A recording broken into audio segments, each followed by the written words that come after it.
you. I went to see the play by William Shakespeare, Hamlet, at the Georgia Shakespeare Festival. And right in the middle of it, this was incredible, Polonius says to somebody, I don't even remember, brevity is the soul of wit. And I thought, oh my God, that line is in my play. And so I came home and I said to Linda, that line, brevity is the soul of wit, is in Hamlet. And she said, she looked at me like, how can you be so dumb and so smart at the same time? Everybody knows that line is from Hamlet. That's why you put it in your play.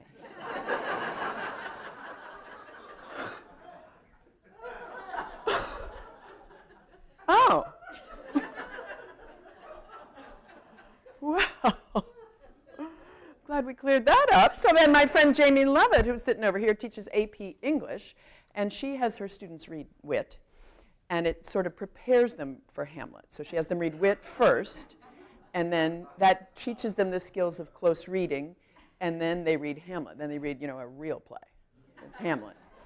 And so they're having a discussion, and you know how it is, my teacher friends, when you think, you know, you have really hit this, you have really sold this. This one is hit it into the stands. You've prepared them, you've nurtured them, they're ready, you have really taught them something.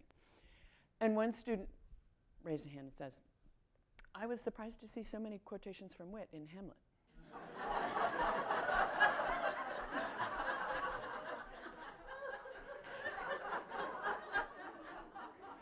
Jamie, maybe we better back up and like make a timeline. 388 years from one to the other.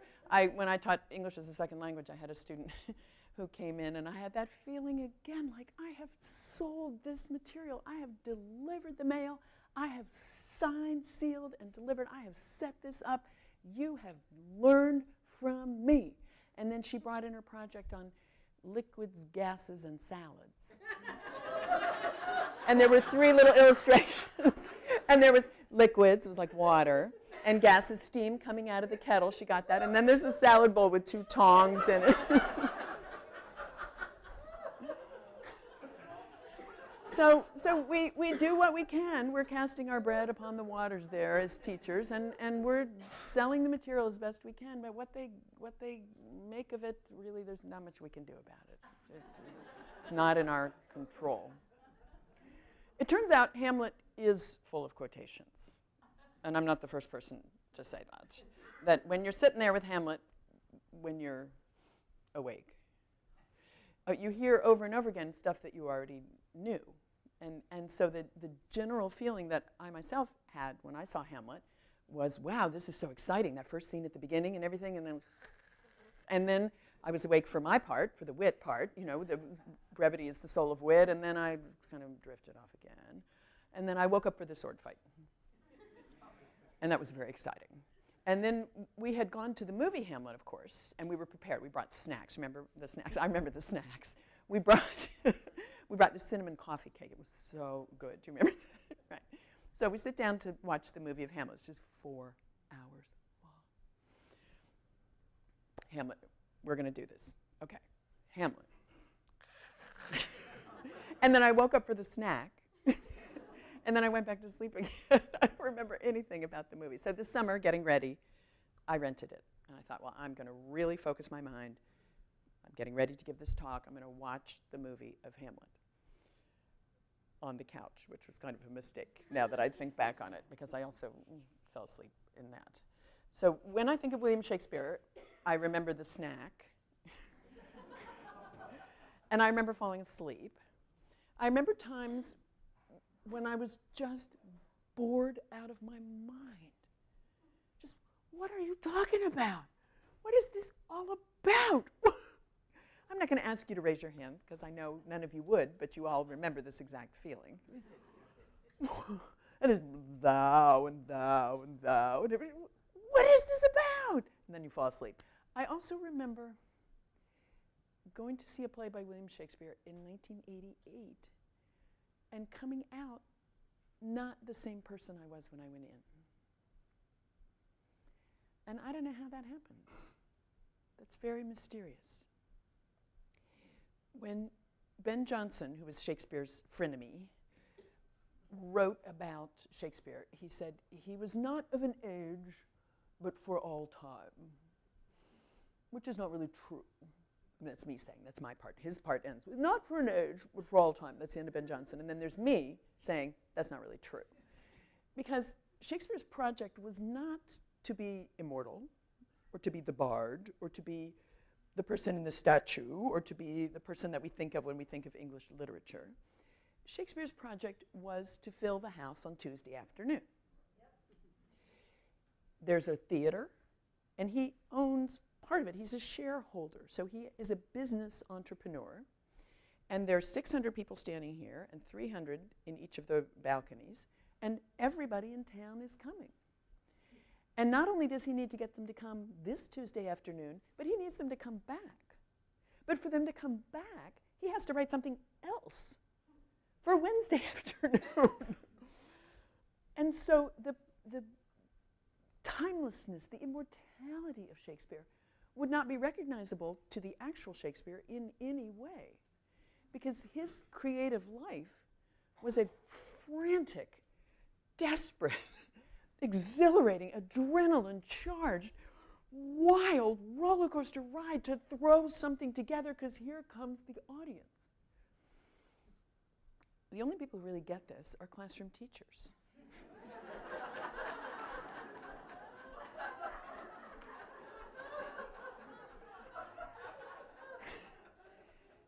I mean, here they come, okay? And it's 8:29, and they're coming in. And especially when you teach primary, you spend the whole weekend cutting out the shapes and sorting them into the different centers, and you've just got everything completely organized, and you give them to them. And that went great, and that was wonderful. And it's 11 o'clock, and they're sitting there like this.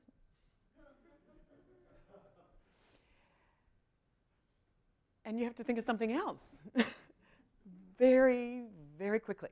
Because just as Shakespeare needed people to come back to the theater, we need to think of something that's going to get our students back in the thought that we have something to offer them. There's this relationship needs to be nurtured over time, and what we do in the classroom, we need to keep it rolling.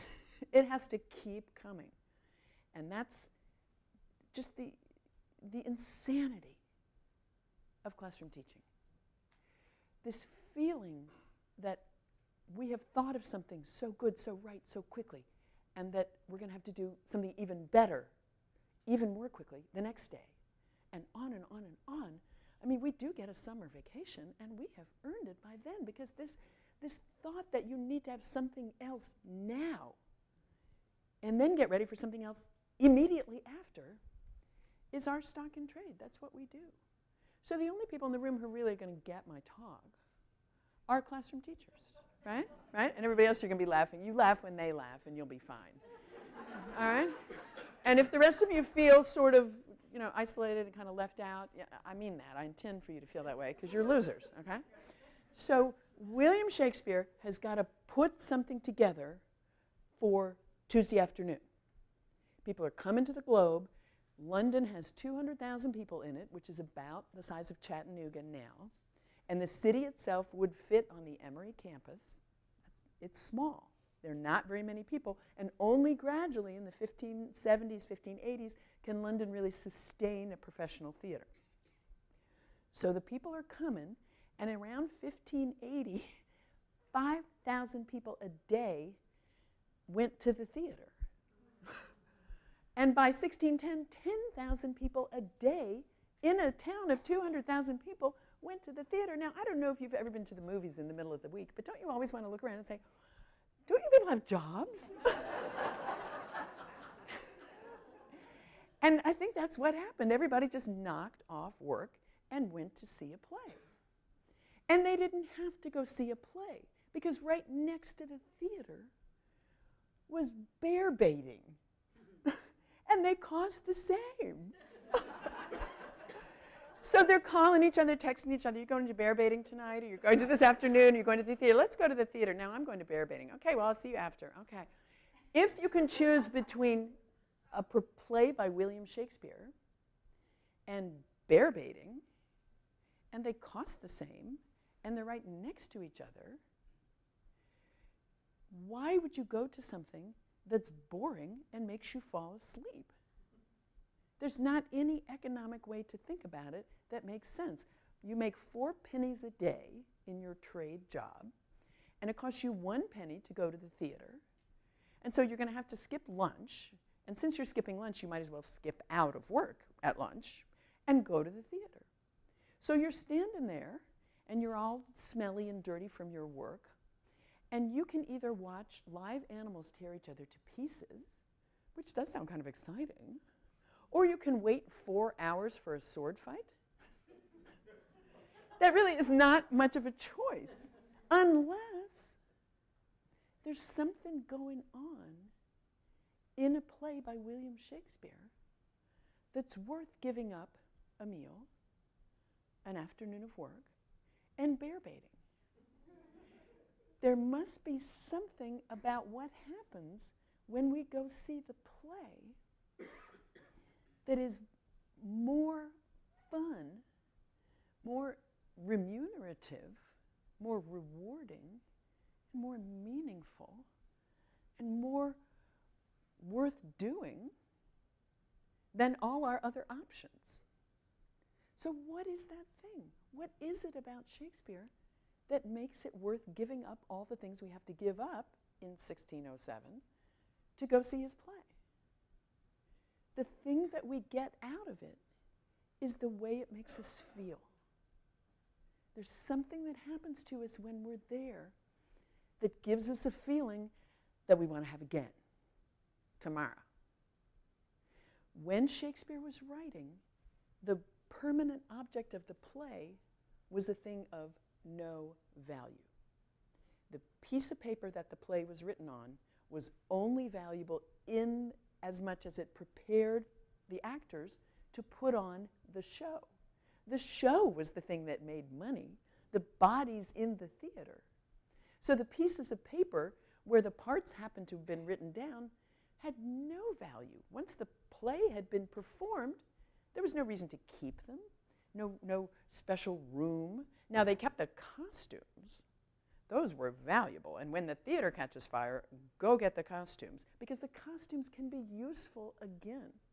The play cannot be useful again, because Tuesday afternoon, once it happens, it's not going to happen anymore.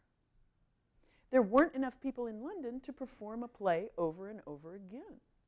So it wasn't enough to get them to come on Tuesday. To get them to come on Wednesday, you couldn't be doing the same play again, just like in our classrooms.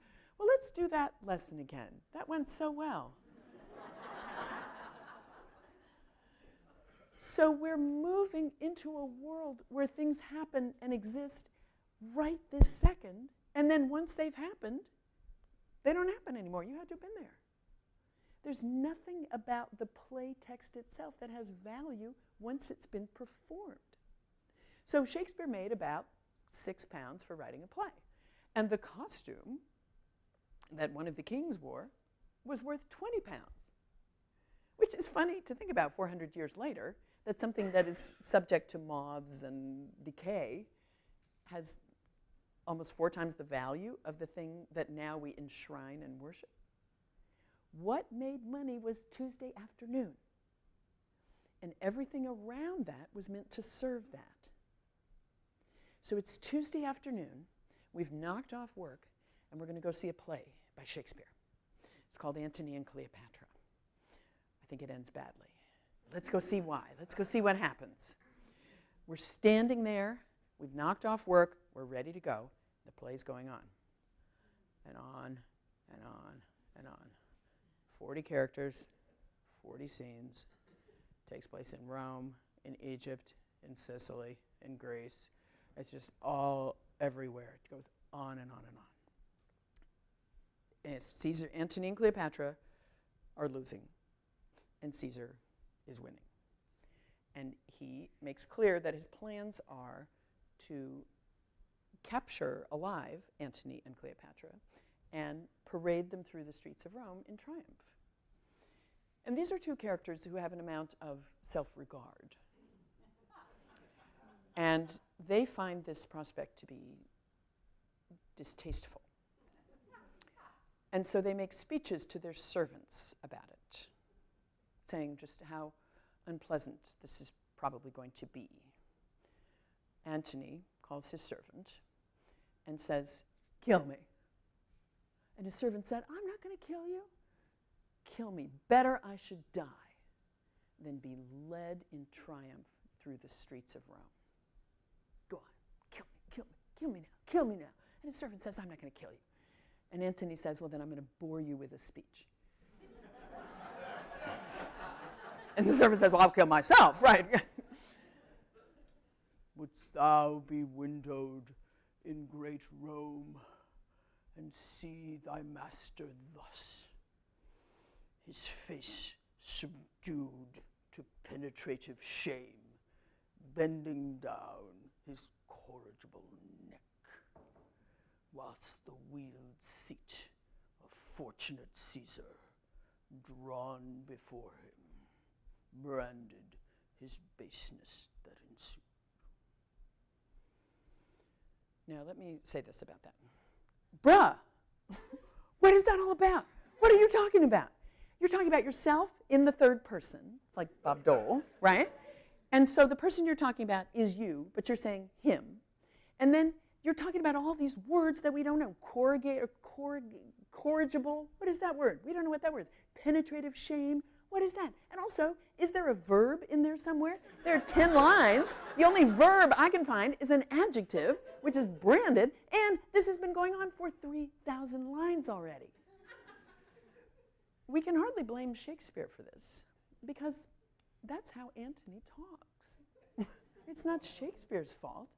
Antony is a pompous blowhard. So Shakespeare makes him say pompous things.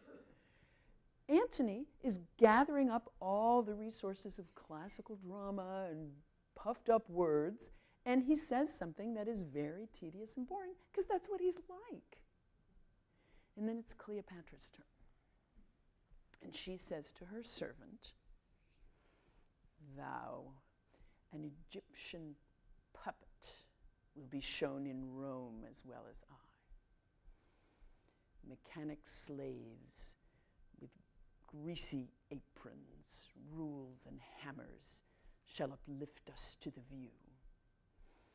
In their thick breaths, rank with gross diet, shall we be enclouded.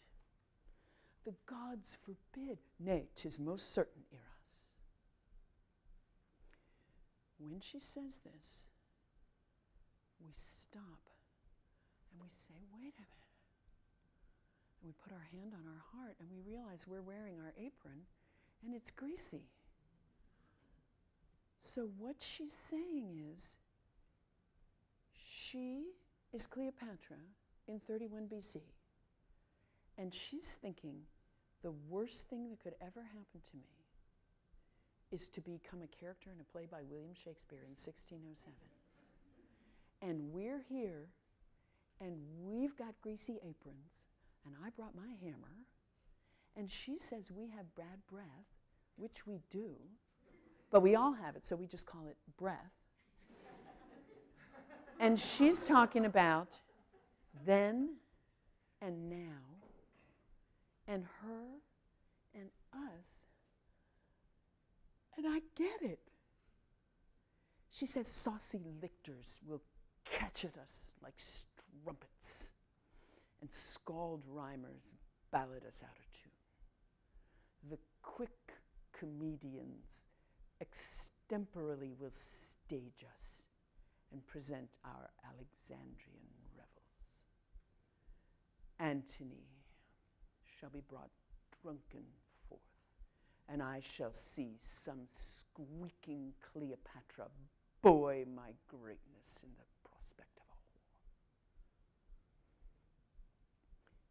And she who's saying that is Cleopatra, but she is a boy playing her. And so the thing that she says, that a squeaking Cleopatra is going to buoy her greatness, is happening right now, only this is 31 and 1607, and right this second, and boy isn't a verb, except this one time. I get it completely. My brain is on fire. I'm following this. I'm getting it. I'm getting it. I'm never going to bear baiting again. The me that I am while this is happening is so much better than the me I am the rest of the time. I'm so much smarter. I'm so much cleverer because I'm getting it. I'm getting it. When I taught kindergarten, one of my students came to me and said, I lost my tooth. And I said, oh, that's great. We can plant it in the ground and grow a girl.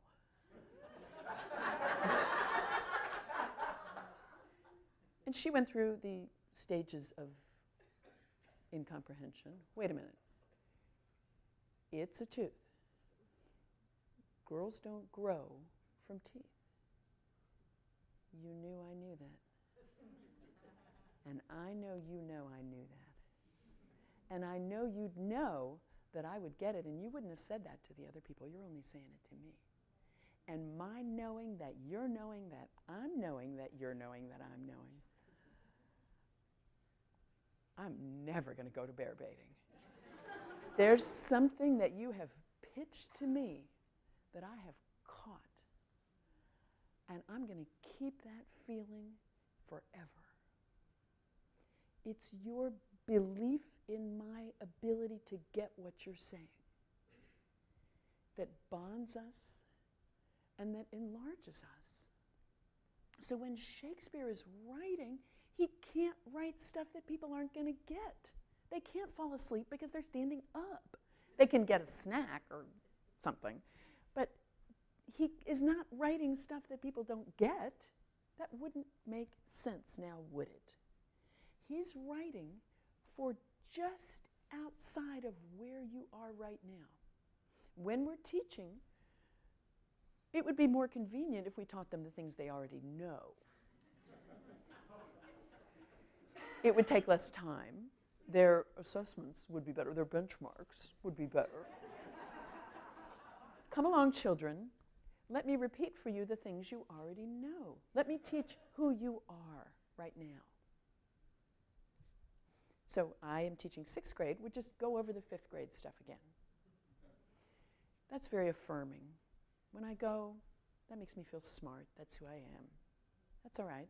But essentially, it's bear baiting because there's going to be a bear that attacks the other bear, and we know how it's going to end out, and we're not going to come out different. So when we go to bear baiting, it is more fun.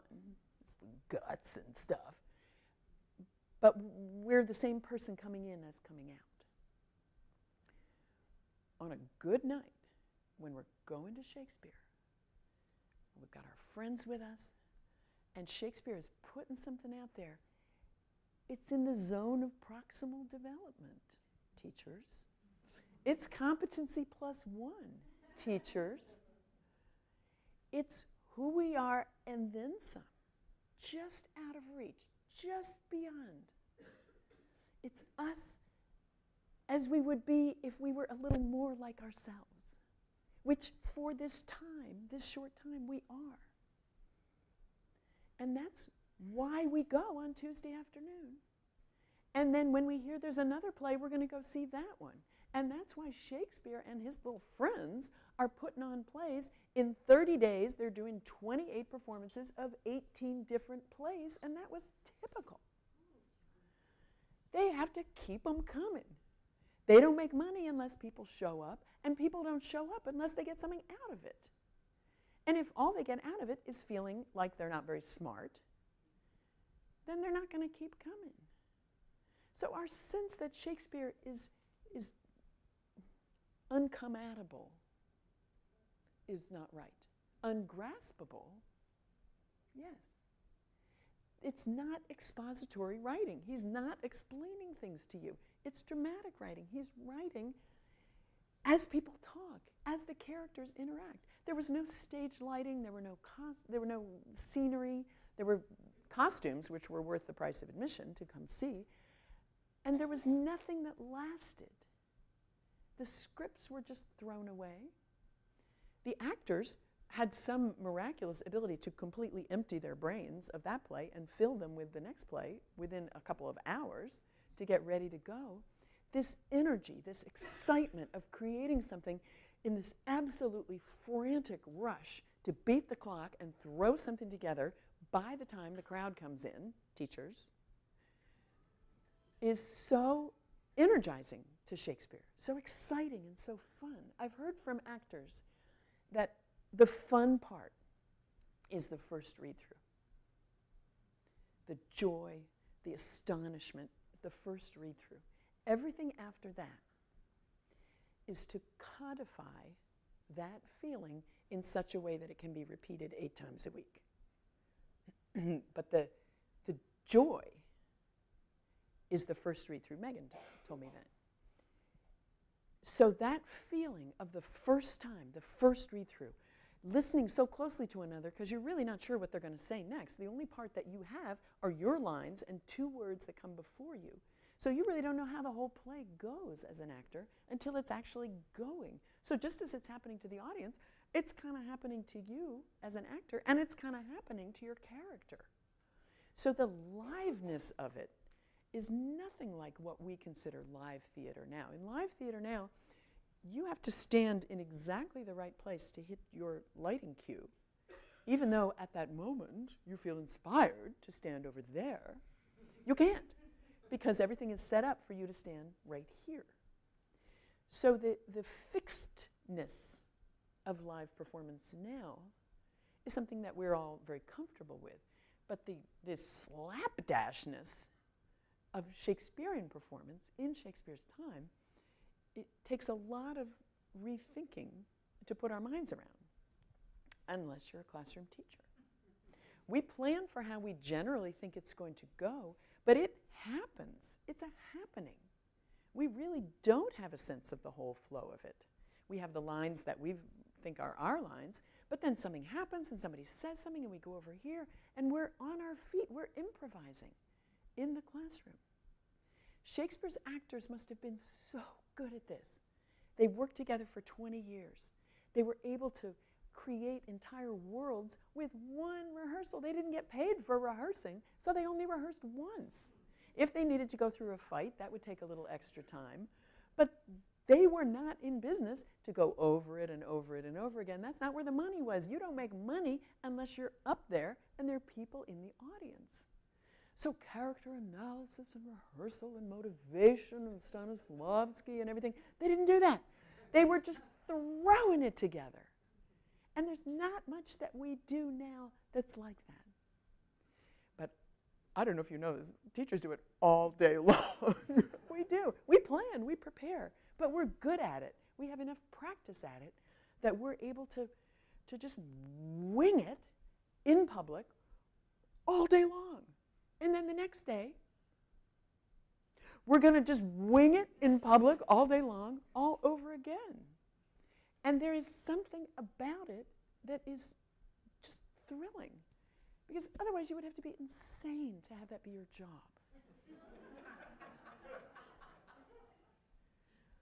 When I'm teaching, I'm on tiptoe.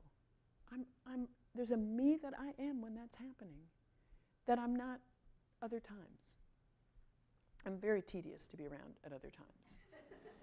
But when I'm teaching, I'm hilarious, but I'm also frustrated and I'm agonized. I have all my emotions. I'm just, everything that could happen in a lifetime happens to me in one class period, and I teach 4 classes a day.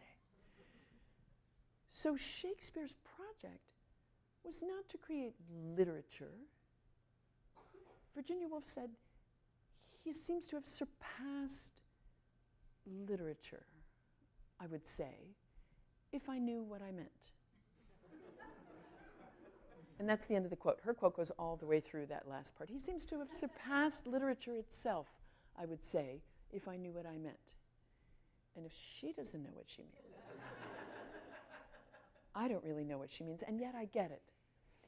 There's nothing precious. There's nothing fixed. It's oozing, it's alive, it's happening. There are parts of it that are very heavily worked over and that reward a lifetime of study. And that's really the amazing thing. Something that was slapped together for Tuesday afternoon is something you could spend your whole life, your best, smartest life, untangling, disassembling, working through, admiring, envying. And then it was time to move on to the next thing. He must have been very, very good at it, and his actors must have been very, very good at it. But you know who I think was really, really good at it was the audience. Because they somehow gave him the feeling that they wanted him to do this and again. And he seems to be saying to them, try this. I wonder if you'll catch this. If I go over here, will you be with me? Guess not. What about if I come over this way? Can you take that and that and that? Now I'm going to try giving you this. Now I'm going to have this happen. This is going to combine with this, and then this will refer to that, and see how you like that. Yeah? You're going to bring your friends tomorrow, aren't you? I thought so. So this love of Shakespeare for his audience is what strikes me so much about it. Frank Kermode put me on this, that it's very typical to see the arc of Shakespeare's career as his plays getting more adventurous, more risky, more complicated, more intricate, more brave. And you can also see that the audience was getting more brave, more adventurous, more risky. If that were not happening, then the Shakespeare project, which is to put people's bodies in the theater several times a week, would have failed. He wasn't writing plays so that people couldn't understand them, because that wouldn't be a very good idea if you think about it. And he also wasn't writing the plays that people already knew. What he was doing was riffing on the stories that people knew. Very few of the plays are original plots. And so he takes the story that people already know